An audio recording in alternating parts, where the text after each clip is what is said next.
Hi guys, welcome back to another video in my eat at home challenge. Another day, another load of meals. Don't forget, if you like this kind of thing, to like, comment, subscribe and click that little notification bell to be notified when I post a new video. Lots of yummy things today, and I'll catch you guys in the next one. So baby is asleep and I have a video to record, so I've made the kids a tray of morning tea. They just had milk and Nutri-Grain and stuff for breakfast, with some of the cherry tomatoes, some of the jats, the free grapes, some of the free plums, and the teeny tiny pears that we got, and some leftover block cheese that I have. I also realized that in my last video I accidentally included those mini food things from the Asian shop in my food budget. Those aren't food, those are fun and entertainment, so they don't count. So there's about $25-ish left in my monthly budget, which I will keep aside for when I can finally get back to my butcher's when the roads are open. Alright, so I am deep into the laundry, bleaching, soaking, washing, hanging. It's gonna rain soon. I've set up this off the car and the garage door opener, and I'm just doing load after load after load, and then I'm going to try and do some meal prep soon, so stay tuned for that. So before I could get to that meal prep situation, I was changing the load over and my load started electrocuting me. It was electrified. There must be some water in the motor, so hubby's disconnected it, and while he was doing that, he flooded the hallway and the laundry.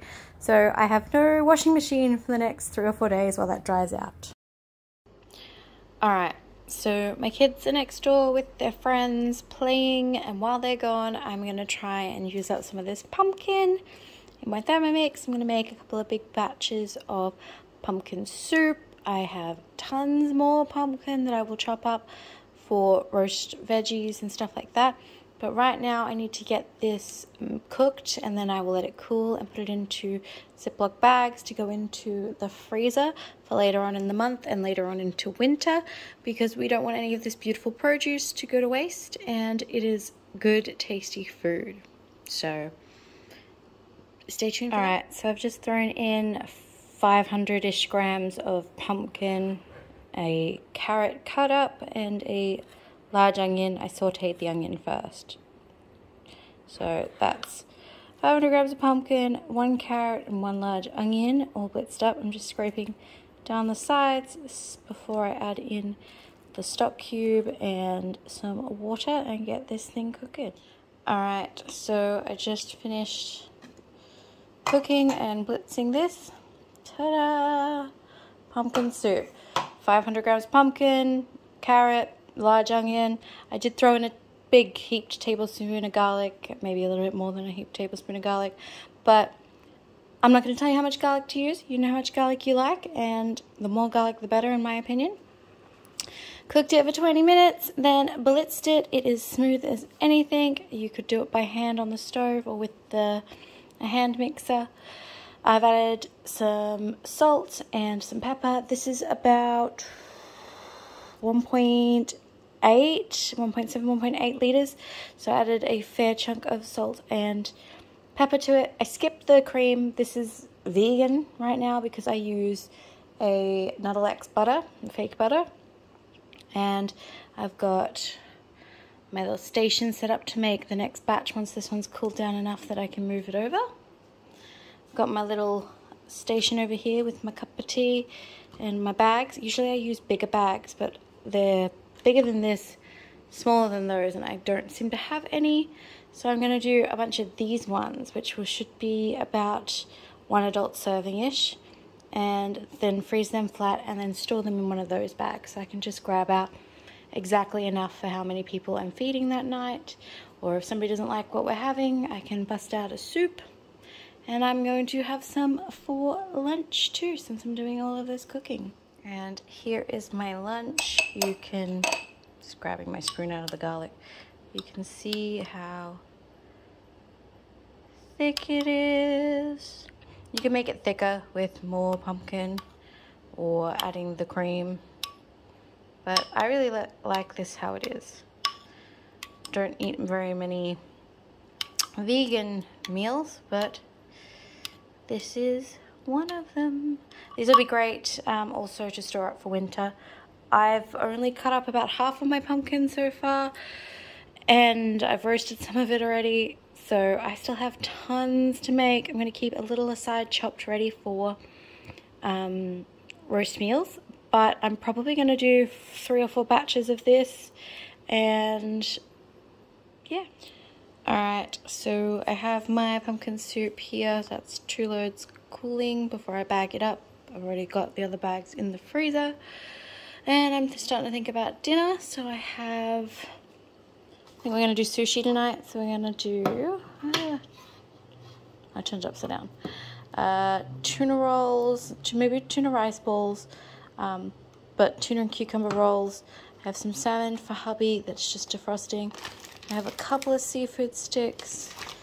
I have 2 chicken breasts because I was thinking about doing karaage chicken and then rolling it in sushi with some cucumber maybe.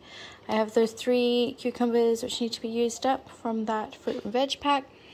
I couldn't find my sushi seasoning, so I'm going to make my own, which is just rice wine vinegar and mirin, my salt, pepper, rice, sushi rice, my nori, and I will have to get out my rolling stuff and my potato flour and garlic and ginger and all that for the karaage chicken. But right now I'm just making sure I have everything I need and defrosting things, and I'll show you when it's done. Alright, so my tuna mayo is ready. It's just Kewpie mayo, bit of salt, and the tuna all flaked up and mixed. I'm going to close this container and put it in the fridge while I work on the rest and it can develop its flavor. Alright, so I got my karaage chicken being made here. I've got the oil warming right now. I also got a deep frying basket the last time I was at the Asian shop, so I'm going to use that instead of doing it with chopsticks. I've got my 3 cucumbers chopped up into 8s. I have 2 of the crab rolls chopped into quarters, and I have 1 slice of the salmon de-skinned and sliced, and I have my tuna over there. I have a basket for my karaage chicken to sit in. I have a platter to put all of my sushi out on.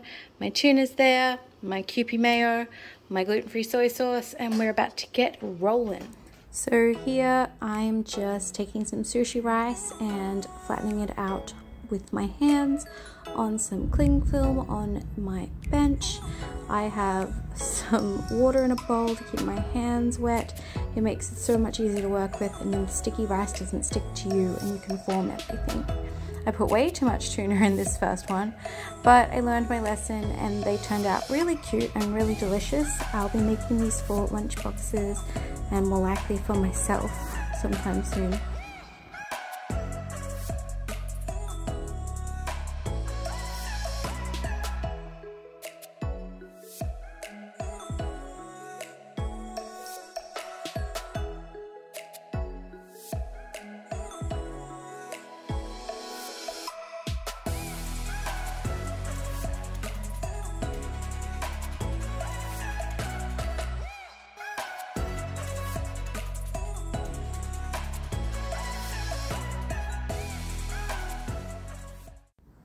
Now I'm just rolling out a crab, cucumber, and salmon roll with the sushi in it. You can see my nori is ripped because Miss 5 was handing them to me.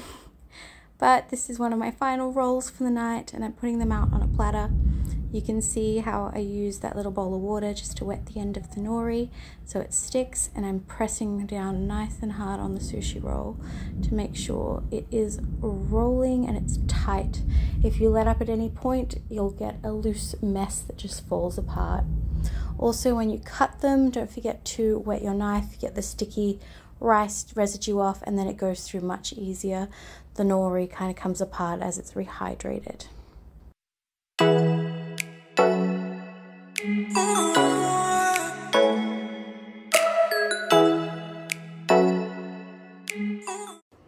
And here's tonight's dinner. I did my tuna rice balls for the first time.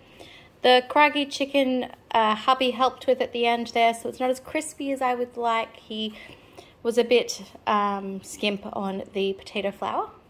I have tuna and cucumber, chicken and cucumber. I have crab, salmon and cucumber, crab and salmon, salmon, crab and cucumber. I have the nori-less sesame seed tuna, kage chicken, Kewpie mayo, gluten-free soy sauce, ginger, pickled ginger, and some cucumbers at the side. You would have seen a few clips of how I made it. Best tip is to remember to wet your knife and wet your hands when you're working with the rice. Stops it sticking to you, and it also helps the knife go cleanly through the nori.